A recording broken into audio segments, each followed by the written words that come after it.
Hello learners, welcome to my YouTube channel. आज के इस वीडियो में हम यूपीएचएससी असिस्टेंट प्रोफेसर 2025 के पेपर्स का पीआईक्यू करेंगे। पिछले वीडियो में हमने क्वेश्चन नंबर 50 तक प्रश्नों को हल किया था। आज के वीडियो में हम उससे आगे के प्रश्नों को हल करेंगे। क्वेश्चन नंबर 51 से जितना हो पाएगा इस वीडियो में वो हम हल करेंगे। तो आइए हम शुरू करते हैं। ये इस पेपर के पीआईक्यू का दूसरा वीडियो है। क्वेश्चन नंबर 51, जीन पियाजे के अनुसार संज्ञानात्मक विकास के निम्नलिखित चरणों को क्रमबद्ध करें। क्रमबद्ध रूप में ये जो चरण है संज्ञानात्मक विकास के, जीन पियाजे का जो बच्चों के मानसिक विकास का जो सिद्धांत है उसको संज्ञानात्मक विकास का सिद्धांत कहते हैं, cognitive development of child mental development. इसमें 4 चरण हैं। सबसे पहला चरण है संवेदी मोटर चरण, जो कि 0 से 2 वर्षों तक 2 वर्ष तक जो है इस 2 वर्ष तक के बच्चों को इसमें शामिल किया जाता है। इसमें बच्चा जो है अपनी इंद्रियों के माध्यम से, जैसे देखना है, छूना है या शारीरिक गतिविधियों के माध्यम से दुनिया को समझता है। इसमें वस्तु अस्थायित्व आता है, वस्तु अस्थायित्व आता है इस चरण में। और दूसरा जो चरण है वो पूर्व संचालन चरण है। ये दूसरे नंबर पे आएगा, पूर्व संचालन चरण। इसमें 2 से 7 वर्ष तक के बच्चों को इसमें इसकी जो आयु निर्धारण किया है जीन पियाजे ने, वो 2 से 7 वर्ष तक किया है। इसमें बच्चा जो है भाषा सीखना शुरू करता है, वो भाषा सीखता है और प्रतीकों का उपयोग करता है, प्रतीकों के माध्यम से वो समझता है। इसमें बच्चा ईगोसेंट्रिक होता है, ईगोसेंट्रिक हो जाता है, अहम केंद्रित, खुद को देखता है और उसमें तर्क करने की क्षमता भी डेवलप होने लगती है। इसको महत्वपूर्ण चरण भी कहते हैं, जिसमें वो ईगोसेंट्रिक होता है। और तीसरा जो है वो ठोस परिचालन चरण है। ये तीसरे नंबर पे आता है, पहला, दूसरा और तीसरा। ठोस परिचालन चरण, कंक्रीट ऑपरेशनल स्टेज। इसमें 7 से 11 वर्ष तक के, मतलब आयु जो निर्धारण किया गया 7 से 11 वर्ष के बीच में ये प्रक्रिया चलती है। और इसमें बच्चा जो है ठोस वस्तुओं, जैसे कि तुलना करना या किसी वस्तु का वर्गीकरण करना समानता और विषमता के आधार पर, अर्थात बच्चा तार्किक रूप से सोचना शुरू कर देता है इस चरण में। और इसमें उसके अंदर संरक्षण की भावना डेवलप हो जाती है। तो इसमें जो 7 से 11 वाला चरण है, इसमें संरक्षण, कंजर्वेशन की समझ विकसित हो जाती है उसमें। और जो लास्ट चरण है वो औपचारिक परिचालन चरण है, जिसमें बच्चा क्या है कि ये 12 वर्ष से ऊपर स्टार्ट होता है ये संज्ञानात्मक विकास, जिसमें बच्चा अमूर्त चीजों को और सोच को, या आप कह सकते हैं जटिल समस्याओं को हल करने की क्षमता विकसित कर लेता है। अर्थात वो भविष्य के बारे में या संभावनाओं के बारे में सोच सकता है। तो इस प्रकार से अगर इसमें देखें तो सी ऑप्शन सही होगा। जीन पियाजे का संज्ञानात्मक विकास का सिद्धांत बच्चों के मानसिक विकास से संबंधित है। अगला क्वेश्चन है, पिट्रिम सोरोकिन ने अपने सामाजिक परिवर्तन के सिद्धांत में समाज की किस अवस्था की चर्चा नहीं की है। इसमें पूछा गया किस अवस्था की चर्चा उन्होंने नहीं की है। तो जो सोरोकिन का सामाजिक परिवर्तन का सिद्धांत है उसे सांस्कृतिक सिद्धांत भी कहते हैं, सांस्कृतिक परिवर्तन का सिद्धांत भी कहा जाता है, क्योंकि संस्कृति के परिवर्तन से संबंधित है। सोरोकिन ने अपनी पुस्तक सोशल एंड डायनामिक्स में बताया था कि समाज का जो परिवर्तन है वो रेखीय न होकर के चक्रीय होता है। मतलब ये चक्रीय परिवर्तन की बात करते हैं, चक्रीय परिवर्तन की बात करते हैं। तो सीधी रेखा में ना होकर के चक्रीय या लहरदार होता है। इन्होंने इसको लहरदार भी कहा है, लहरदार भी होता है। समाज में उन्होंने 3 मुख्य सांस्कृतिक चरणों की विवेचना की है। 3 मुख्य सांस्कृतिक चरणों की विवेचना उन्होंने की है। सबसे पहला उन्होंने कहा था कि एक जो चरण है वो है सेंसेट स्टेज, दूसरा आइडिएशनल स्टेज और तीसरा आइडियलिस्टिक स्टेज। 3 चरणों की बात वो करते हैं। वो कहते हैं कि जो ऐन्द्रिक अवस्था सेंसेट स्टेज है उसमें समाज केवल उन्हीं चीजों को सत्य मानता है जिन्हें हम अपनी ज्ञानेंद्रियों से महसूस कर सकते हैं। जो हमारी 5 ज्ञानेंद्रियां हैं उससे जो महसूस करते हैं वही सत्य है। यहाँ पर भौतिक भौतिकवाद, विज्ञान, विलासिता और इंद्रिय सुख को प्रधानता दी जाती है। ये पश्चिमी समाज का उदाहरण देते हैं कि जो पश्चिमी समाज है वो सनसेट स्टेज में आता है। और जो दूसरी अवस्था उन्होंने बताई आइडिएशनल स्टेज, भावात्मक अवस्था या कल्पनात्मक अवस्था कह सकते हैं, ये सनसेट स्टेज के जस्ट विपरीत है। इसमें भौतिक जगत को नश्वर माना गया है, जो भौतिक जगत है उसको नश्वर मान लिया जाता है, और या हम कह सकते हैं आध्यात्मिक जगत को सत्य माना जाता है, सर्वोच्च माना जाता है। इसमें धर्म की प्रधानता होती है, ईश्वर की प्रधानता होती है, नैतिकता की प्रधानता होती है और परलोक की बातों पे जोर दिया जाता है। और सोरोकिन ने कहा कि जो आइडिएशनल स्टेज है ये मध्यकालीन समाज को हम उदाहरण के रूप में इसमें रख सकते हैं। और जो तीसरा स्टेज उन्होंने बताया संस्कृति का वो है आईडी स्टेज, आदर्शवादी। ये है चरण इंद्रिय और भावात्मक, जो सेंसेट है और आइडिएशनल स्टेज है, इन दोनों के बीच की स्थिति है, बीच का एक संतुलन है, अर्थात ये संतुलित अवस्था है। इसमें विज्ञान को और विज्ञान को, तर्क को और धर्म अर्थात आध्यात्मिकता दोनों का मेल होता है। इसमें सोरोकिन समाज की सबसे अच्छी अवस्था आइडियलिस्टिक स्टेज को मानते हैं।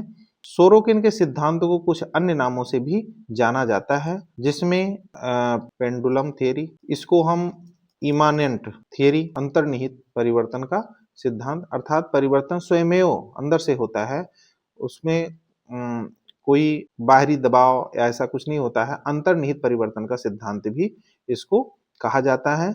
और इसको हम सीमाओं का सिद्धांत भी कह सकते हैं। सीमाओं का सिद्धांत कि एक सीमा है कि अगर चक्र के रूप में परिवर्तन होगा तो एक छोर पर, एक ध्रुव पर और ये दूसरा ध्रुव, एक तरफ सेंसेट कल्चर है, एक तरफ आइडिएशनल कल्चर है, बीच में जो बीच वाली जो सबसे अच्छी स्थिति है वो आइडियलिस्टिक स्टेज है, आइडियलिस्टिक स्टेज। तो कहने का मतलब ये सीमा है इसकी, उस सीमा के बाद कल्चर वापस फिर लौटती है, अर्थात एक चक्र के रूप में घूमती है। इसीलिए सोरोकिन का जो ये सिद्धांत, उसे सीमा का सिद्धांत भी कहा जाता है।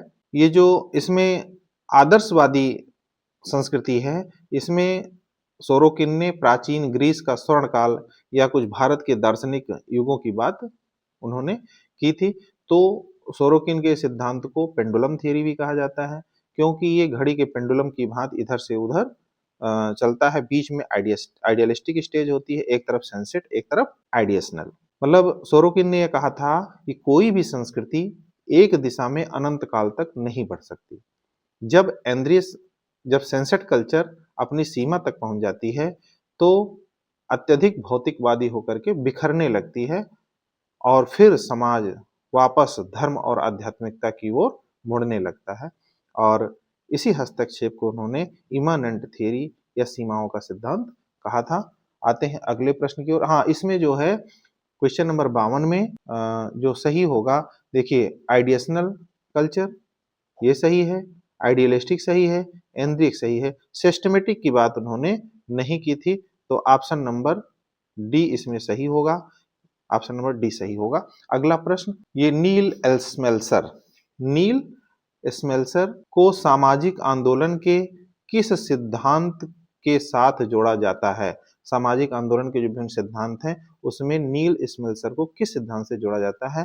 तो ये है संरचनात्मक तनाव के सिद्धांत से नील स्मेल्सर को जोड़ा जाता है। क्या है संरचनात्मक तनाव? नील स्मेल्सर ने अपनी किताब the theory of collective behaviour, जो कि उन्होंने 1962 में लिखी थी, उसमें बताया कि कोई भी सामाजिक आंदोलन अचानक नहीं होता, बल्कि उन्होंने इसके 6 चरण बताए हैं, अर्थात कोई भी सामाजिक आंदोलन 6 स्थितियों या चरणों से गुजरता है। वो 6 चरण कौन कौन से हैं? उसमें पहला चरण जो बताया उन्होंने वो है संरचनात्मक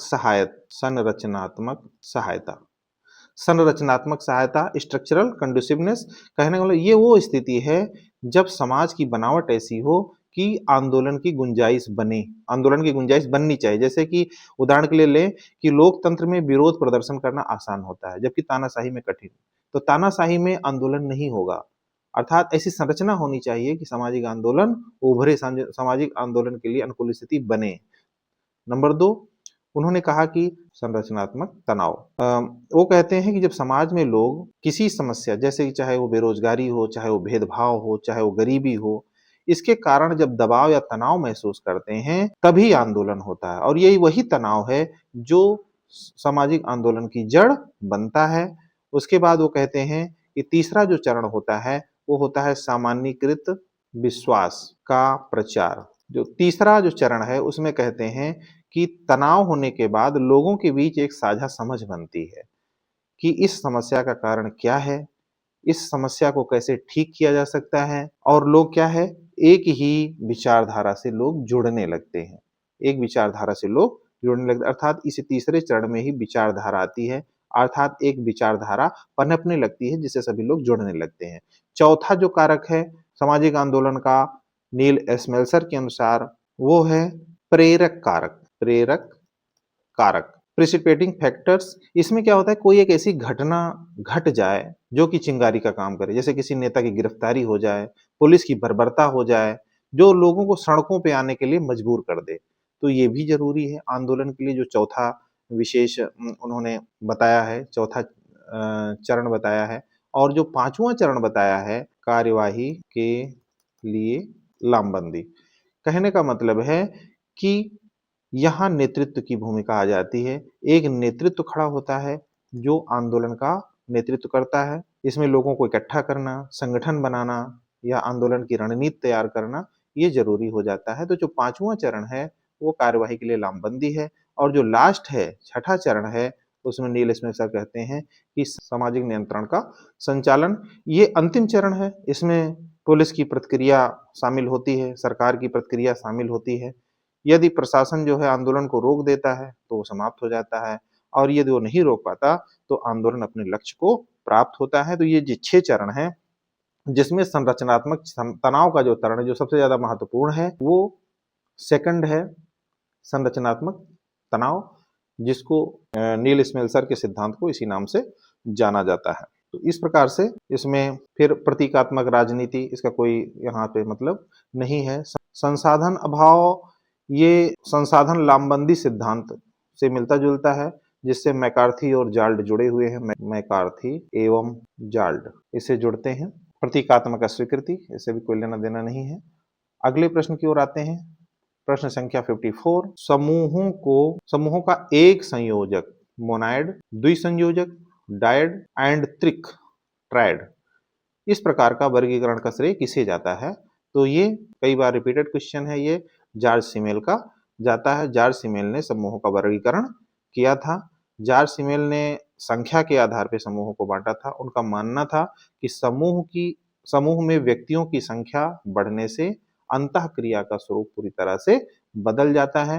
तो उन्होंने मोनाइड और डायड और ट्रायड 3 प्रकार के समूह उन्होंने बताया था। मोनाइड मतलब एक संयोजक, ये एक व्यक्ति का समूह होता है, इसमें एक व्यक्ति होते हैं। अगर हम देखें तो तकनीकी रूप से इसे समूह नहीं कहा जा सकता है, क्योंकि अंतःक्रिया के लिए कम से कम 2 व्यक्तियों का होना जरूरी, जो इसमें नहीं होता है। लेकिन सिमेल ने इसे एक इकाई के रूप में इसका अध्ययन किया, जहां व्यक्ति स्वयं से अंतःक्रिया करता है, स्वयं से अंतःक्रिया वो करता है। और जब 2 व्यक्ति हो जाते हैं तो समूह डायड हो जाता है, द्विसंयोजक हो जाता है। जैसे पति पत्नी हैं या घनिष्ठ मित्र हैं, कोई दोस्त हैं, तो इस प्रकार से ये डायड बन जाता है।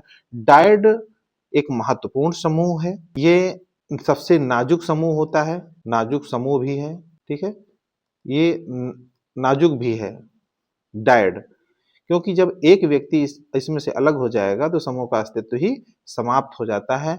इसमें डायड में गोपनीयता बहुत महत्वपूर्ण होती है। क्वेश्चन आ सकता है, गोपनीयता महत्वपूर्ण हो सकती है, घनिष्ठता महत्वपूर्ण होती है। अगर ये दोनों चीजें नहीं हैं तो ये समूह बिखर जाता है। और ट्रायड में 3 व्यक्ति होते हैं। इसमें क्या होता है, तीसरे व्यक्ति के आने से समूह का स्वरूप बदल जाता है, वो ट्रायड बन जाता है। और तीसरा व्यक्ति अक्सर बिचौलिया के रूप में काम करता है, मध्यस्थता के रूप में काम करता है, मीडिएटर हो जाता है। क्योंकि जब दोनों लोगों के बीच में झगड़ा होता है तो वो लाभ उठाता है। यहाँ डिवाइड एंड रूल का कॉन्सेप्ट चलता है। तो ट्रायड में डिवाइड एंड रूल, उसको अगर अंदर तक क्वेश्चन पूछना होगा तो इस तरीके से पूछ सकता है। डिवाइड एंड रूल का कॉन्सेप्ट इसमें चलता है।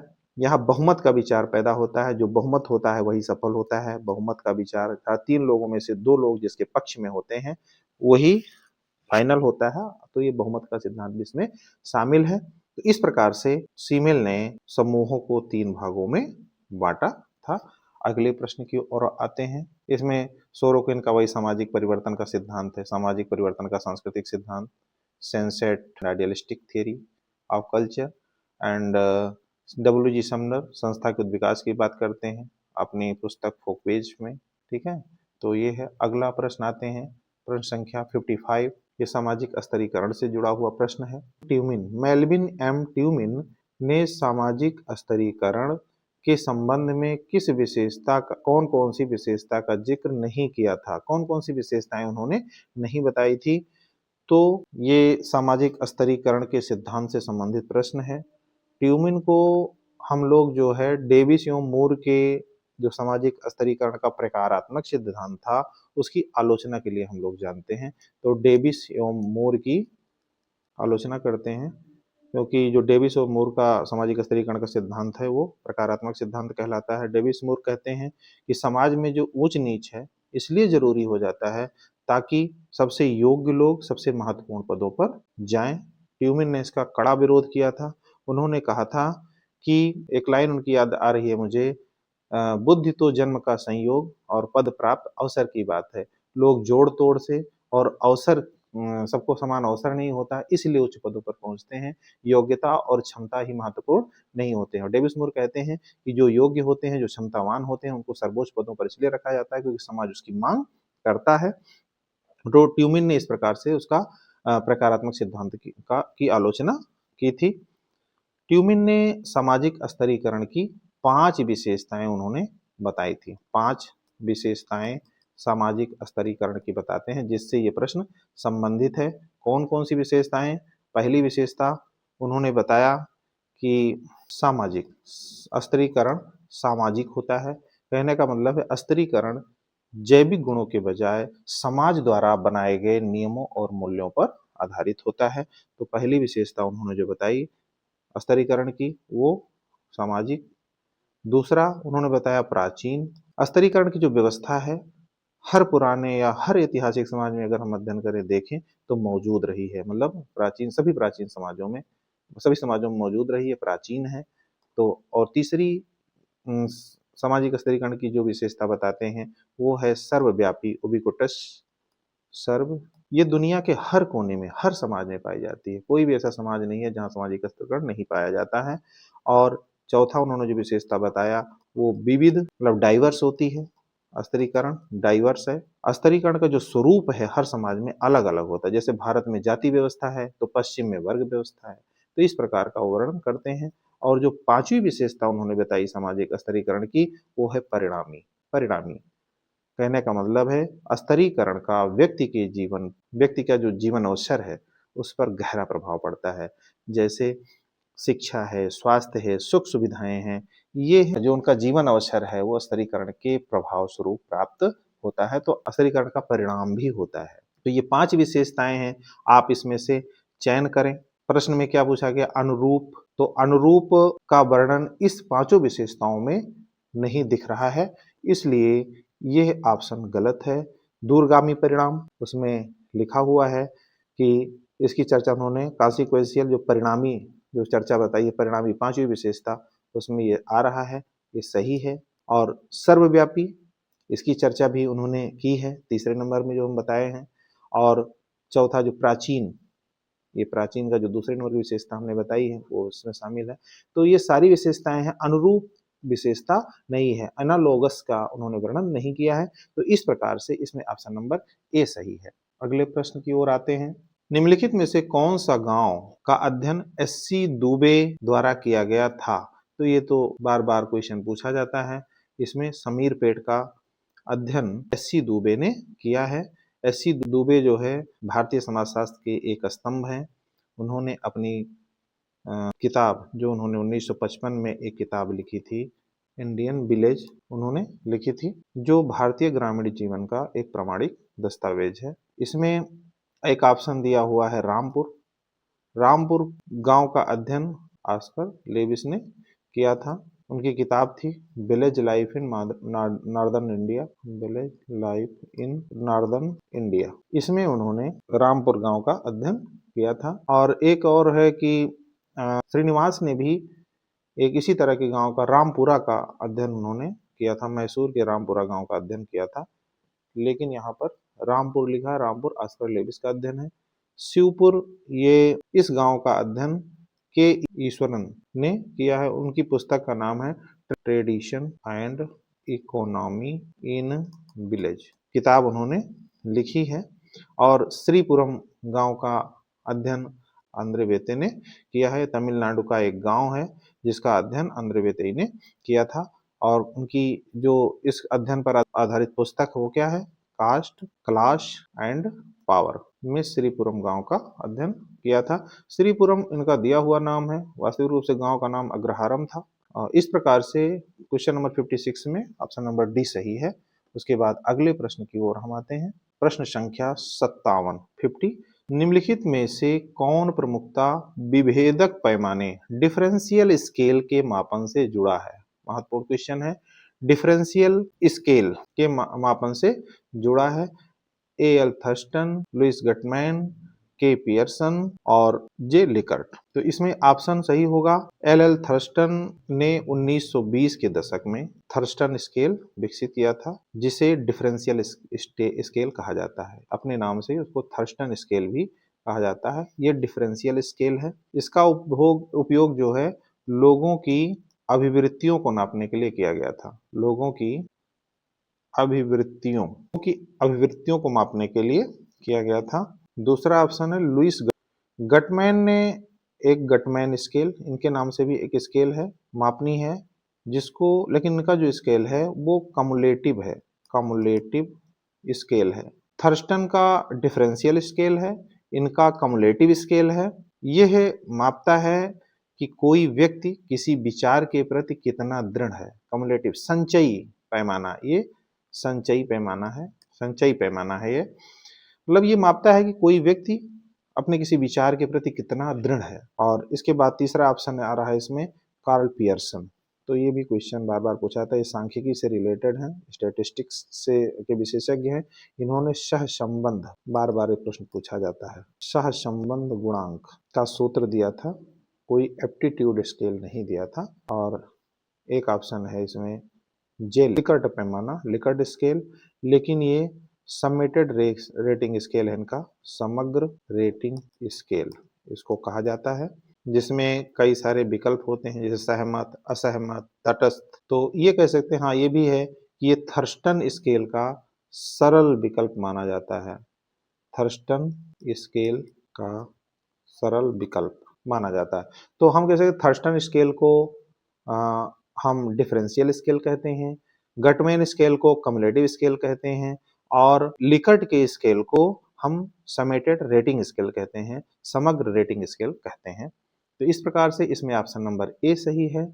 और कार्ल पियर्सन सहसंबंध गुणांक के सूत्र से संबंधित है, जिसमें दो चरों के मध्य संबंध को दर्शाया जाता है मात्रात्मक दृष्टि से। Question number 58। वैज्ञानिक अनुसंधान में एक प्रारंभिक सामान्यीकरण जिसकी वैधता की परीक्षा अभी बाकी है उसे कहा जाता है। तो ये उपकल्पना है, उपकल्पना या प्राकल्पना। कोई भी रिसर्च होता है, कोई भी शोध होता है, तो सबसे पहले हम एक प्रारंभिक सामान्यीकरण करते हैं, एक अनुमान लगाते हैं, और फिर तथ्यों के आधार पर उस अनुमान का परीक्षण करते हैं, अर्थात उसकी वैधता की परीक्षा भी बाकी होती है।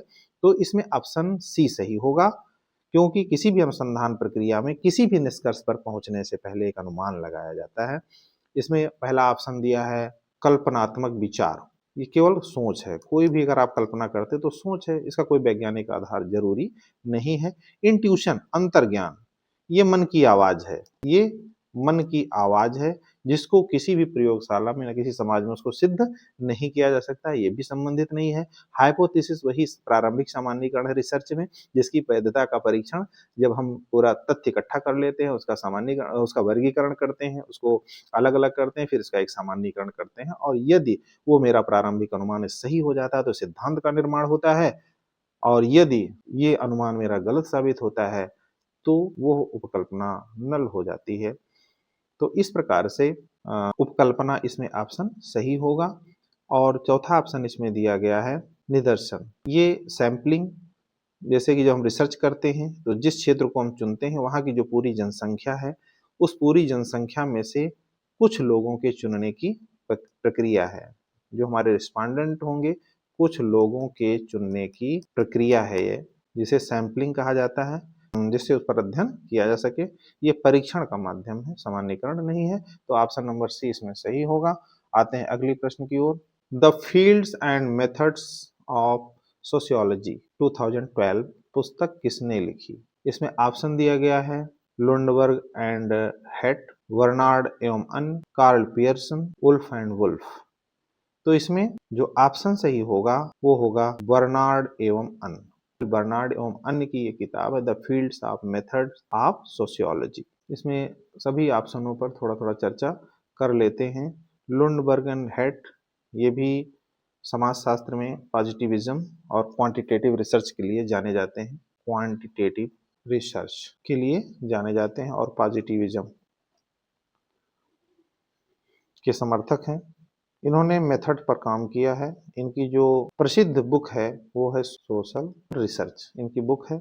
और एक इनका गुडे एवं हार्ट करके आता है, लुंडबर्ग एवं हार्ट लिखा हुआ है, सोशल रिसर्च बुक है इनकी। एक गुडे एवं हार्ट मतलब विलियम जे गुडे और पाल के हैट, इनकी किताब आती है मेथड्स इन सोशल रिसर्च। एक किताब इनकी और आती है मेथड्स इन सोशल रिसर्च, जो गुडे एवं हार्ट ने मिल करके 1952 में लिखी थी। गुडे एवं हैट ने लिखा था। ये समाजशास्त्र में छात्रों के लिए बुनियादी किताब मानी जाती है, methods in social research. Bernard एवं अन्य ये अमेरिकी मानव समाजशास्त्री थे, अमेरिकी समाजशास्त्री थे, जिन्होंने सामाजिक मनोविज्ञान पे भी काम किया है और समाजशास्त्र की पद्धतियों पर भी काम किया है। The fields and method of sociology इन्होंने ही लिखा है। और कार्ल पियर्सन, जैसा कि पिछले वाले प्रश्न में बताया था, इन्होंने सहसंबंध गुणांक जो है, ये सांख्यिकी विद है, सहसंबंध गुणांक सूत्र की सूत्र दिया था उन्होंने समाजशास्त्र में, सांख्यिकी में। और इनकी जो सबसे महत्वपूर्ण रचना है वो है द ग्रामर ऑफ साइंस। ये कार्ल पियर्सन की किताब है द ग्रामर ऑफ साइंस। इन्होंने वैज्ञानिक पद्धति पे और सांख्यिकी मापन, जैसे कि सहसंबंध गुणांक पे, इस पे ज्यादा जोर दिया। और वुल्फ एंड वुल्फ इनकी जो किताब है, वुल्फ की, अब्राहम वुल्फ की, ये टेक्स्ट बुक ऑफ लॉजिक है। टेक्स्ट बुक ऑफ लॉजिक, ये इनकी किताब है जो विज्ञान के इतिहास पर केंद्रित रहा है, ना कि शुद्ध समाजशास्त्री फील्ड पर, तो इससे कोई रिलेटेड नहीं है। और ये जो fields and method of sociology पूछने का औचित्य यहाँ पर ये है क्योंकि ये समाजशास्त्र को एक विज्ञान के रूप में स्थापित करने की शुरुआती किताबों में से एक है, शुरुआती प्रयासों को दर्शाती है। तो इस प्रकार से इसमें ऑप्शन नंबर बी सही होगा। अगले प्रश्न की ओर आते हैं, क्वेश्चन नंबर 60। देखिए वही क्वेश्चन यहाँ रिपीट हो रहा है। कौन सहसंबंध के गुणांक कोफिशिएंट ऑफ कोरिलेशन से जुड़े हैं? तो ये कार्ल पियर्सन जुड़े हैं। इसके बारे में हम पिछले प्रश्न पे चर्चा किए हैं। इसमें कार्ल मैनहीम हम जानते हैं, ये ज्ञान के समाजशास्त्र से जुड़े हैं, ज्ञान के समाजशास्त्र से जुड़े हैं, मार्क्सवादी परिप्रेक्ष्य से ये ज्ञान के समाजशास्त्र की चर्चा करते हैं। इनको ज्ञान के समाजशास्त्र का जनक कहा जाता है। और इनकी जो किताब है वो आइडियोलॉजी एंड उटोपिया, उन्होंने इसमें ये बताया है कि किस प्रकार से हमारी सामाजिक स्थिति, जैसे हमारा वर्ग है, जैसे हमारा पेशा है, जो हमारा जो वर्ग है, जो स्थिति है, परिस्थिति है, वो हमारी सोच को और विचारधारा को कैसे प्रभावित करती है। तो इस पर उन्होंने बातें की हैं और इसीलिए ज्ञान के समाजशास्त्र के जनक कहे जाते हैं मार्क्सवादी परिप्रेक्ष्य से, क्योंकि वो भी स्थिति को महत्वपूर्ण स्थान देते हैं। कार्ल पॉपर भी जो है, इन्होंने फाल्सिफिकेशन का सिद्धांत दिया, जिसका अर्थ होता है कि एक वैज्ञानिक सिद्धांत वही है जिसे गलत साबित किया जा सके। हम कोई सिद्धांत बनाते हैं तो उसको गलत साबित करने की कोशिश की जाए। उनकी जो प्रसिद्ध पुस्तक है the logic of scientific discovery, तो ये कार्ल पॉपर से रिलेटेड है। कार्ल पियर्सन वही सहसंबंध गुणांक से संबंधित है। ये जो सहसंबंध गुणांक है, ये दो चरों के बीच संबंध की तीव्रता को मापता है, जिसमें +1 से लेकर के और +1 तक इसके बीच में नापा जाता है। ये -1 का अर्थ होता है पूर्ण नकारात्मक संबंध और +1 का मतलब होता है पूर्ण सकारात्मक संबंध। कार्ल पोलयानी आर्थिक समाजशास्त्री हैं, इतिहासकार भी हैं। इन्होंने किताब जो लिखी थी द ग्रेट ट्रांसफॉर्मेशन, इन्होंने बाजार, अर्थव्यवस्था और समाज के बीच संबंधों का विश्लेषण किया है और इन्होंने एम्बेडेडनेस की अवधारणा दी। नेस का अर्थ होता है कि अर्थव्यवस्था समाज का ही एक हिस्सा है और इस प्रकार से इसमें ऑप्शन नंबर सी सही होगा। कार्ल पियर्सन की ओर आते हैं। प्रश्न नंबर 61, कौन सामाजिक परिवर्तन के चक्रीय सिद्धांत से संबंधित है? सामाजिक परिवर्तन के सिद्धांत में दो प्रकार के सिद्धांत प्रचलित हैं, एक रेखीय सिद्धांत, दूसरा चक्रीय सिद्धांत। रेखीय सिद्धांत कहता है कि सामाजिक परिवर्तन एक सीधी रेखा में होता है। चक्रीय सिद्धांत कहता है कि सामाजिक परिवर्तन सीधी रेखा में न होकर के सर्किल में होता है, चक्रीय होता है, अर्थात इतिहास अपने को दोहराता है। तो इसमें पूछा गया है कि कौन चक्रीय सिद्धांत से संबंधित है, तो इसमें विल्फ्रेडो परेटो चक्रीय सिद्धांत से संबंधित है, जो कि एक इतालवी समाजशास्त्री थे, इटली के थे। उन्होंने सर्कुलेशन ऑफ फिलिट, अभिजात वर्ग के परिभ्रमण का सिद्धांत दिया था। अभिजात वर्ग के परिभ्रमण का सिद्धांत। पेरेटो मानते हैं कि समाज में दो वर्ग होते हैं, एक को उन्होंने शेर कहा, दूसरे को उन्होंने समाज में दो वर्ग होते हैं, एक शासक वर्ग और एक गैर शासक वर्ग। शासक वर्ग को भी उन्होंने दो भागों में बांटा था, एक में शेर होते हैं जो सत्ता पक्ष के हैं और जो लोमड़ी है वो विपक्ष कहलाती है। जो सत्ता पक्ष है, जो शेर कहलाता है, वो शक्ति और आदर्शों में विश्वास करता है। लोमड़ी जो होती है वो चालाकी और हेरफेर में विश्वास रखती है। सत्ता कभी शेरों के हाथ में होती है, कभी लोमड़ी के हाथ में होती है और ये बदलाव एक चक्र की तरह चलता रहता है। और इनकी जो किताब है जिसमें उन्होंने दिया था वो है माइंड एंड सोसाइटी नामक किताब में इसकी चर्चा उन्होंने की, जो 1916 में लिखी थी उन्होंने। और एल.एच. मॉर्गन ये रेखीय सिद्धांत से जुड़े हैं। इनका जो सिद्धांत सामाजिक परिवर्तन का है वो रेखीय सिद्धांत से संबंधित है। उन्होंने कहा कि समाज एक सीधी रेखा में ही प्रगति करता है। ये उद्विकासवादी हैं। आप जानते हैं कि उद्विकासवाद जो है रेखीय सिद्धांत में विश्वास करता है, सामाजिक परिवर्तन रेखीय होता है, अंतर्निहित मतलब उद्विकासवाद क्या है, स्वयं ही जो है परिवर्तन होता रहता है। तो उद्विकासवाद रेखीय में विश्वास करता है। और मार्गन कहते हैं कि मानव प्रगति जो है सीधी रेखा में होती है। उन्होंने मानव इतिहास को 3 चरणों में बांटा, जिसमें एक है जंगली अवस्था, दूसरा बर्बर अवस्था और तीसरा सभ्य अवस्था। तो इस प्रकार से वो रेखीय आधार पर सामाजिक परिवर्तन का विश्लेषण करते हैं। और मैक्स वेबर, मार्गन की जो किताब है वो है एंशिएंट सोसाइटी। मैक्स वेबर ने सामाजिक परिवर्तन को तार्किकता के आधार पर समझाया। तार्किकता और ब्यूरोक्रेसी, नौकरशाही के आधार पर परिवर्तन की बात वो करते हैं। उसी के संदर्भ में देखते हैं, उन्होंने धर्म और अर्थव्यवस्था के बीच संबंध बताया। किस प्रकार से प्रोटेस्टेंट धर्म ने पूंजीवाद को या अर्थव्यवस्था को बढ़ाने में अपना योगदान दिया है। तो वेबर का दृष्टिकोण ना तो उद्विकासवादी हम कह सकते हैं और ना ही पूरी तरह उसे चक्रीय कह सकते हैं, ना रेखीय कह सकते हैं। वेबर के सामाजिक परिवर्तन के सिद्धांत को वे परिवर्तन में विचारों की भूमिका और करिश्माई नेतृत्व की भूमिका को महत्वपूर्ण मानते हैं। तो ये परिवर्तनकारी सामाजिक परिवर्तन में केवल इन्होंने परिवर्तन की बात की है, रेखीय और चक्रीय में नहीं आते हैं। टालकट पार्सन्स ये प्रकारवाद के सबसे बड़े विद्वान हैं। इन्होंने विकासवादी सार्वभौमिक इवोल्यूशनरी यूनिवर्सल की बात की। उनका मानना था कि समाज में परिवर्तन संतुलन बनाए रखने के लिए होता है। इक्विलिब्रियम की बात करते हैं, सामाजिक मतैक्य की बात करते हैं। लोग कहते हैं कि परिवर्तन जो होता है वो इक्विलिब्रियम बनाए रखने के लिए होता है। जब समाज की एक इकाई बदलती है तो दूसरी इकाइयां जो समाज की होती हैं वो खुद ब खुद उस इकाई के अनुरूप अपने को ढाल लेती हैं। तो इस प्रकार से विश्लेषण करते हैं। चक्रीय सिद्धांत में विल्फ्रेडो परेटो आते हैं। चक्रीय सिद्धांत में कुछ और जो सिद्धांतकार हैं जैसे टैनबी है, स्पेंगलर हैं, ये सब आते हैं जो सामाजिक परिवर्तन का चक्रीय सिद्धांत देते हैं।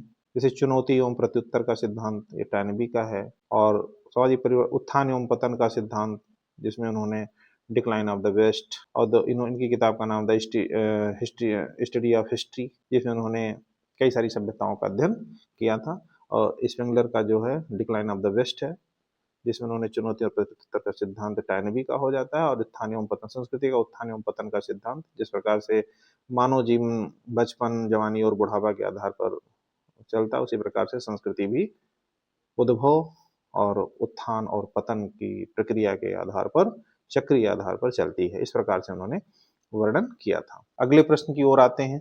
प्रश्न संख्या 62, चरों के मध्य एक संबंध के एक असत्यापित कथन। फिर वही प्रश्न आया हुआ, असत्यापित कथन क्या कहलाता है? प्राकल्पना कहलाता है। इसमें जो ऑप्शंस दिए गए हैं, शोध प्रविधि क्या होती है?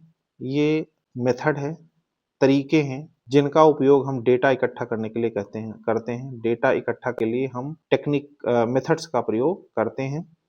ये तरीका होता है या औजारों का समूह कह सकते हैं, जैसे कि हम साक्षात्कार, अवलोकन, अनुसूची, प्रश्नावली, इस प्रकार से ये हम यूज करते हैं। तो ये कोई कथन नहीं है, बल्कि शोध करने का एक रास्ता है। सर्वेक्षण क्या है? सर्वेक्षण एक तकनीक है या डिजाइन है, एक तकनीक है ये भी, जिसमें एक बड़ी जनसंख्या से उसके विचारों, व्यवहारों या स्थितियों के बारे में तथ्य एक साथ एकत्र किए जाते हैं। प्राकल्पना वही है कि जब रिसर्च शुरू करने से पहले एक अनुमानित संबंध को कथन के रूप में लिया जाता है, जिसका परीक्षण बाद में किया जाता है। और निदर्शन क्या है? ये पूरी जनसंख्या में से जिसका हमें अध्ययन करना है, जिस एरिया का अध्ययन करना है, उसमें जितनी जनसंख्या, जिसको हम यूनिवर्स कहते हैं, यूनिवर्स में से एक छोटा हिस्सा को चुनने की प्रक्रिया है, सैंपल को चुनने की प्रक्रिया है, जो पूरी जनसंख्या का प्रतिनिधित्व करता है। जैसे कि हमें पूरे देश की राय जाननी है, तो हम सभी का अध्ययन नहीं करेंगे, बल्कि उसमें से 5000 लोगों को समान संभावना के आधार पर, मतलब सैंपलिंग करने, समान संभावना नहीं, इसमें सैंपलिंग में दोनों शामिल है, समान संभावना, गैर संभावना। तो इसमें 5000 लोगों से अगर हमें बात करनी है, तो ये डेटा इकट्ठा करने की प्रक्रिया है, ना कि चरों के बीच संबंध की बात करता है। तो इस प्रकार से ऑप्शन नंबर सी इसमें सही है। इसके बाद अगला प्रश्न है क्वेश्चन नंबर 63। इसमें कौन सी प्रविधि, निम्नलिखित में से कौन सी प्रविधि? देखिए, सैंपलिंग का एक प्रकार रैंडम सैंपलिंग इसमें आया है।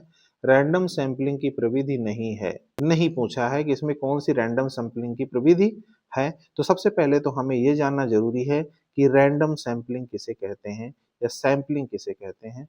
तो सबसे पहले हम ये समझेंगे कि रैंडम सैंपलिंग किसे कहते हैं। तो रैंडम सैंपलिंग वो है जिसमें जनसंख्या की प्रत्येक इकाई के चुने जाने की बराबर संभावना होती है। जो हमारा यूनिवर्स है, जिसमें से हमको कुछ इकाइयां लेनी है, तो उसमें प्रत्येक इकाई के चुने जाने की संभावना बराबर होती है। इसमें जो शोध करता है वो बायस्ड नहीं हो पाता है। तो इसमें कई सारी विधियां हैं, जिसमें से एक विधि लॉटरी विधि है। लॉटरी विधि भी रैंडम सैंपलिंग विधि है, जिसमें ये सबसे पुरानी और सबसे सरल विधि भी कही जाती है। इसमें सभी इकाइयों के नाम पर्चियों में लिख करके एक बर्तन में डाल दिया जाता है, एक लॉटरी डब्बे में डाल दिया जाता है, और बिना देखे पर्चियां निकाल ली जाती हैं। और इसमें हर पर्ची के निकलने का अवसर समान होता है, इसीलिए एक रैंडम सैंपलिंग विधि कहलाती है। जो दूसरा तरीका है रैंडम सैंपलिंग का, वो टिपेट तालिका का भी प्रयोग होता है। जब जनसंख्या बहुत बड़ी होती है तो लॉटरी निकालना बड़ा मुश्किल हो जाता है। जब बड़ी जनसंख्या होगी तो लॉटरी कैसे निकालेंगे, कितनी पर्चियां उसमें हम लिख करके डालेंगे। तो ऐसी स्थिति में हम जो सांख्यिकी विदों ने कुछ यादृच्छिक संख्या सारणियां बनाई थी, रैंडम नंबर टेबल्स बनाए थे, उसको यूज कर लेते हैं। जैसे टिपेट ने 10,000 संख्याओं की एक तालिका बनाई थी, और इसी तरह फिशर और एट्स ने भी बनाई थी। तो ये भी रैंडम सैंपलिंग है। इसमें क्या है, उसी में से हम जो है इकाइयों को चुन लेते हैं। और ये जो स्नोबॉल निदर्शन है, इसमें ऑप्शन यही सही होगा, क्योंकि ये रैंडम सैंपलिंग नहीं है, क्योंकि ये नॉन प्रोबेबिलिटी सैंपलिंग है। ये कैसे काम करती है? इसमें शोधकर्ता क्या करता है कि पहले एक व्यक्ति को ढूंढता है, अपने अध्ययन क्षेत्र से एक व्यक्ति को लेता है, फिर वो व्यक्ति क्या करता है, दूसरे व्यक्ति से मिलवाता है, दूसरे व्यक्ति को ढूंढता है, फिर दूसरा तीसरे की जानकारी देता है, फिर तीसरे की जानकारी देता है दूसरा। इस प्रकार क्रम से जो है एक तार ढूंढते हुए हम निकलते हैं। जैसे पहाड़ से गिरता हुआ गोला, बर्फ का गोला जो स्नोबॉल जितनी बार घूमता है, वो एक नई परत को अपने में लपेटता हुआ चला जाता है। तो ये स्नोबॉल सैंपलिंग का उपयोग क्यों होता है? इसका उपयोग तब किया जाता है जब जनसंख्या के बारे में कोई सूची उपलब्ध न हो, या समूह जिसका हमें अध्ययन करना है वो गुप्त हो, छिपा हुआ समूह हो, जैसे कि नशा करने वाले लोग हैं, जैसे कि किसी गुप्त बीमारी से ग्रसित लोग हैं, या कोई अपराधी गैंग है, तो इसमें स्नोबॉल निदर्शन का प्रयोग किया जाता है। इसमें हर किसी के चुने जाने की समान संभावना नहीं होती है, इसीलिए रैंडम सैंपलिंग नहीं है। तो इसमें स्नोबॉल निदर्शन होगा, स्नोबॉल सैंपलिंग होगा। ये बार-बार कई बार पूछी गई है। और अगला प्रश्न है 64, आधुनिकता को परिभाषित करने के लिए एंथोनी गिडेंस ने किस मूल संस्था की बात नहीं की थी? तो इसमें आधुनिकता के बारे में जो अध्ययन है एंथोनी गिडेंस का, वो उनकी किताब the consequences of modernity, consequences of modernity 1990 में आधुनिकता को उन्होंने जगरनॉट कहा है। जगरनॉट एक शक्तिशाली रथ या शक्तिशाली इंजन जो कि बेकाबू है, बेकाबू इंजन या शक्तिशाली रथ जिस पे किसी का जोर नहीं है, ऐसी बात आधुनिकता को उन्होंने कहा है। उन्होंने आधुनिकता के 4 स्तंभ बताए हैं। 4 स्तंभों में से सबसे पहला स्तंभ जो उन्होंने बताया है वो है पूंजीवाद। आधुनिकता का पहला स्तंभ पूंजीवाद। उन्होंने कहा कि आधुनिकता का जो पहला आधार है वो पूंजीवादी उत्पादन है, जहां प्रतिस्पर्धी बाजारों में वस्तुओं का उत्पादन होता है और श्रम का विनियोग होता है। श्रम के आधार पर वस्तुओं का उत्पादन होता है। तो पहला उन्होंने पूंजीवाद बताया था। दूसरा उन्होंने बताया था उद्योगवाद। आधुनिकता का दूसरा प्रमुख आधार उद्योगवाद है। जैसे इसका मतलब है निर्जीव शक्ति का प्रयोग, जैसे बिजली है, मशीन है, इसका उपयोग करके हम प्रकृति का दोहन करते हैं, वस्तुओं का निर्माण करते हैं। ये आधुनिक समाज की भौतिक पहचान है। और तीसरा उन्होंने बताया था सैन्य शक्ति। गिडिंग्स ने आधुनिकता में हिंसा के साधनों पर नियंत्रण को बहुत महत्व दिया था। आधुनिक राष्ट्र राज्य अपनी सीमाओं की सुरक्षा के लिए सैन्य शक्ति का प्रयोग करता है, यह आधुनिकता की एक पहचान है। चौथा उन्होंने जो बताया था वो है निगरानी या सर्विलांस। ये गिडिंग्स का चौथा स्तंभ है, निगरानी की व्यवस्था। तो इसमें सरकार जो है सूचनाओं पर नियंत्रण रखती है, नागरिकों की गतिविधियों पर नियंत्रण रखती है, नजर रखती है, जैसे कि जनगणना है, आईडी कार्ड है। तो बहुत सारी सूचनाएं आपकी सरकार के पास रहती हैं। तो ये 4 स्तंभ हैं आधुनिकता के। इसमें से देखिए सैन्य शक्ति और पूंजीवाद और उद्योगवाद ये मिल रहे हैं। समाजवाद इसमें नहीं आता है। आधुनिकता के चारों स्तंभों में समाजवाद शामिल नहीं है, तो इसमें ऑप्शन नंबर बी सही होगा, समाजवाद। क्योंकि गिडिंग्स ने आधुनिकता को परिभाषित करने के लिए समाजवाद को एक बुनियादी संस्था के रूप में नहीं माना है। हालांकि उन्होंने अन्य किताबों में, जैसे थर्ड वे में एक किताब उनकी है, थर्ड वे तीसरा रास्ता, थर्ड वे दक्षिणपंथी वामपंथी, उसके अलावा एक तीसरे वर्ड की मतलब थर्ड वे की बात उन्होंने की थी, जिसमें उन्होंने राजनीति और समाजवाद पर चर्चा की। तो समाजवाद की चर्चा वो थर्ड वे में करते हैं, लेकिन आधुनिकता के 4 आयामों में शामिल नहीं है। तो इस प्रकार से ऑप्शन नंबर 20 में सही है। अगला प्रश्न, ब्यूरोक्रेसी एंड इनोवेशन 1965 पुस्तक किसने लिखी थी? तो ये पुस्तक लिखी थी विक्टर ए थॉम्पसन ने। विक्टर ए थॉम्पसन ने ये पुस्तक लिखी थी। ये पुस्तक इस विचार पर केंद्रित है कि जो पारंपरिक नौकरशाही है, जो ब्यूरोक्रेसी है, जो पारंपरिक है, पारंपरिक नौकरशाही संरचना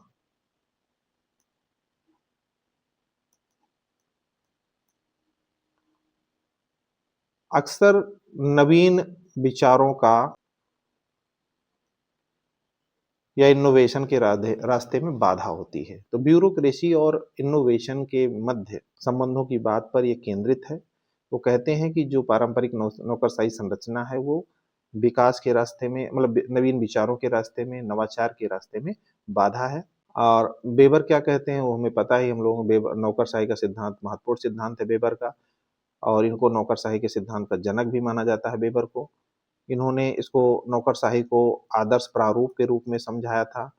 उन्होंने कहा था कि नौकरशाही जो है तर्कसंगतता के नियमों पर, नियमों के पालन पर और हायरार्की पर आधारित होती है। वेबर ने इसको आयरन केज भी कहा था, आयरन केज, लोहे का पिंजड़ा भी कहा था, जिससे कोई बच नहीं सकता, जिसमें वो जो पूरी तरह से नौकरशाही ने आपको घेरे में कर रखा है, इसको आयरन केज भी कहा था। तो कहने का मतलब वेबर ने नौकरशाही पे बहुत कुछ लिखा है, लेकिन उनकी किताब नहीं है। और उसके बाद आते हैं ऑप्शन नंबर सी में दिया है, पीटर इम्ब्लाउ ने नौकरशाही के भीतर ही अनौपचारिक संबंधों की बात की थी। नौकरशाही के भीतर अनौपचारिक संबंध, क्योंकि नौकरशाही में औपचारिक संबंध होते हैं, तो अनौपचारिक संबंध की बात करते हैं पीटर इम्ब्लाउ।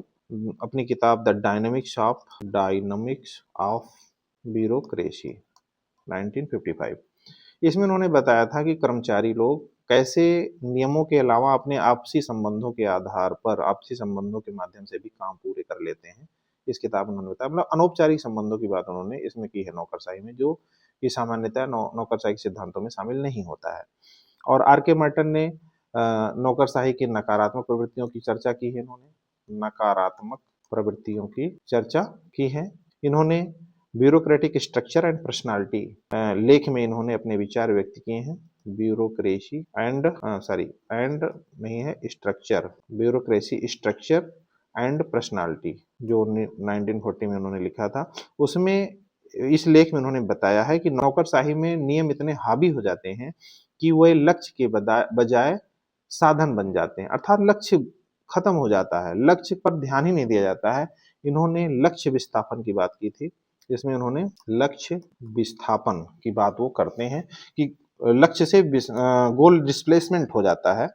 तो कहने का मतलब, जहां वेबर ने नौकरशाही को दक्षता का प्रतीक माना था, वहीं पर विक्टर थॉमसन इसकी सीमाओं को उजागर करते हुए कहते हैं कि ये इनोवेशन के लिए, नवाचार के लिए, नवीन विचारों के लिए ये घातक होती है, अवरोध पैदा करती है, बाधा पहुंचाती है। तो इस प्रकार से इसमें ऑप्शन नंबर बी सही है। इसमें सभी ऑप्शनों पर विश्लेषण हो गया। अगले प्रश्न पर आते हैं। ये कथन और कारण से संबंधित है, जिसमें कथन और कारण दिए गए हैं। कथन है, सामाजिक अनुसंधान उन अध्ययनों से संबंधित हैं जो मौजूदा सिद्धांतों के परीक्षण या उन्हें चुनौती देने का प्रयास करते हैं। यह नवीन प्रमाणों के प्रकाश में उनमें संशोधन करता है। तो सामाजिक जो अनुसंधान होता है, उसका उद्देश्य केवल सूचना इकट्ठा करना नहीं होता है, बल्कि उसका एक मुख्य उद्देश्य सिद्धांतों का निर्माण करना या सिद्धांत का परीक्षण करना होता है। तो सामाजिक अनुसंधान हम जानते हैं, या तो सिद्धांत निर्माण होता है और या सिद्धांत परीक्षण होता है। या तो नवीन सिद्धांतों का निर्माण होगा, या जो पुराने सिद्धांत चल रहे होते हैं उसमें उसका परीक्षण करके या तो उसको सही सिद्ध करना होगा, वर्तमान में प्रासंगिकता उसकी सिद्ध करनी होगी, या उचित सीमा तक उसमें संशोधन करना होता है। तो जब समाज में कोई नया बदलाव आता है तो शोधकर्ता ये देखता है कि पुराने सिद्धांत, जैसे कि मान लीजिए हम एक उदाहरण लें, दुर्कीम की आत्महत्या का सिद्धांत ले लें या वेबर की नौकरशाही ले लें, तो ये देखा जाता है कि आज के समय में कितने सटीक हैं। यदि वे सिद्धांत आज की वास्तविकताओं से मेल नहीं खाते हैं तो उन्हें चुनौती दे दी जाती है, चुनौती दी जाती है। तो कथन तो एकदम सही है, ठीक है। और जो आर है, यह नवीन प्रमाणों के प्रकाश में उसमें संशोधन करता है। तो कहने का मतलब है कि जो विज्ञान है या समाजशास्त्र है, उसकी विशेषता ये होती है कि वो सुधारात्मक होते हैं। जब कोई शोधकर्ता फील्ड में जाकर के नया तथ्य इकट्ठा करता है, तो वे तथ्य जो पुराने सिद्धांतों से मेल नहीं खाते हैं, तो उन तथ्यों के आधार पर वैज्ञानिक नियम के अनुसार पुराने सिद्धांतों में संशोधन कर दिया जाता है। जैसे कि मान लीजिए, पहले माना जाता था कि जो संयुक्त परिवार है वो ग्रामीण क्षेत्रों में होते हैं, शहरों में नहीं होते हैं, लेकिन अध्ययनों में ये आया कि शहरों में भी जो व्यापारिक घराने हैं वो संयुक्त परिवार की तरह ही होते हैं। तो जब हम अध्ययन करेंगे, अगर हम डेटा इकट्ठा करेंगे और यदि लगेगा कि हाँ, जो पुराने सिद्धांत बने थे उसमें संशोधन की आवश्यकता है, तो उसमें संशोधन किया जाता है नवीन प्रमाणों के आधार पर। तो तर्क भी सही है और ये कथन और कारण एक दूसरे की सही व्याख्या भी कर रहा है। तो इसमें ऑप्शन नंबर ए सही है। इसके बाद अगला प्रश्न पे आते हैं। प्रश्न नंबर 67। एक सर्वेक्षण में विश्लेषण की अनुसंधान इकाइयों को घरों, जातियों, शहरों और यहाँ तक कि समाजों, विश्लेषण इकाई वो घर भी हो सकता है, कोई समूह हो सकता है, जाति हो सकती है, शहर हो सकते हैं या समाज हो सकता है। तो ये जो विश्लेषण की इकाइयां होती हैं, इकाइयों को क्या कहा जाता है? तो इनकी इकाइयों को हम ऑप्शन नंबर बी, इसको जनसंख्या कहते हैं, पॉपुलेशन कहते हैं। इसको कैसे हम समझें? जैसे कि ये जो एलिमेंट्स होते हैं, ये एकल इकाई होता है, एकल इकाई, सिंगल यूनिट, जिससे डेटा लिया जाता है, जैसे कि एक घर हो गया। लेकिन यहाँ पे पूछा गया है विश्लेषण की इकाइयों, इन इकाइयों को हम क्या कहते हैं? तो यहाँ पर ये पॉपुलेशन इसको कहा जाएगा। और सैंपल नमूना वही है कि जो संपूर्ण जनसंख्या में से कुछ नमूने अध्ययन के लिए एकत्र कर लिए जाते हैं रैंडम सैंपलिंग के आधार पर या और आधारों पर। और तो इस प्रकार से इसमें ऑप्शन नंबर बी सही होगा। के बाद अगला प्रश्न आते हैं 68। इसमें द्विव्यवस्था नारीवादी सिद्धांत, डुअल सिस्टम फेमिनिस्ट थियरी निम्न में से किन सिद्धांतों का समन्वय है? तो डुअल सिस्टम, देखिए इसमें उदारवादी मार्क्सवादी, तो ये डुअल सिस्टम नहीं है क्योंकि उदारवादी अलग चीज है और मार्क्सवादी अलग है। मार्क्सवादी और उग्रवादी ये दोनों मेल खा रहे हैं। ये जो मार्क्सवादी और उग्रवादी स्त्रीवादी सिद्धांत है, ये द्विव्यवस्था नारीवादी सिद्धांत। यहाँ भी देखिए उदारवादी और उग्रवादी दोनों एक दूसरे से विपरीत है, मैच नहीं खाते। मार्क्सवादी और शास्त्रीय भी दूसरे से मैच नहीं है। जैसे कि अगर हम इसका विश्लेषण करें तो ये जो द्विव्यवस्था सिद्धांत है, द्विव्यवस्था सिद्धांत मुख्य रूप से हाइडी हार्टमैन से जुड़ा हुआ है, जैसे विचारक से जुड़ता है। मार्क्सवादी नारीवाद ये मानता है कि महिलाओं के उत्पीड़न का मुख्य कारण पूंजीवाद है। ये मानता है कि मुख्य कारण पूंजीवाद है, पूंजीवाद की वजह से महिलाओं का शोषण होता है और ये क्योंकि घरेलू काम को आर्थिक शोषण के रूप में ये देखते हैं। और वो जो उग्रवादी नारीवाद है, उग्रवादी नारीवाद जो है उसमें ये माना जाता है कि जो उत्पीड़न का मुख्य कारण है वो पितृसत्ता है। ये पितृसत्ता को मानता है उत्पीड़न का मुख्य कारण महिलाओं के, जहां पुरुष महिलाओं पर नियंत्रण रखते हैं, ये बात वो कहता है। तो द्विव्यवस्था सिद्धांत क्या कहता है? ये इन दोनों को मिला देता है, मार्क्सवादी और उग्रवादी को मिला देता है। इसका तर्क है कि महिलाओं का उत्पीड़न किसी एक कारण से नहीं होता बल्कि दो अलग अलग प्रणालियों से होता है, पूंजीवाद से और पितृसत्ता से। पूंजीवाद से और पितृसत्ता दोनों से होता है, इसीलिए इसे डुअल सिस्टम कहा जाता है। तो इस प्रकार से ऑप्शन नंबर बी इसमें सही है।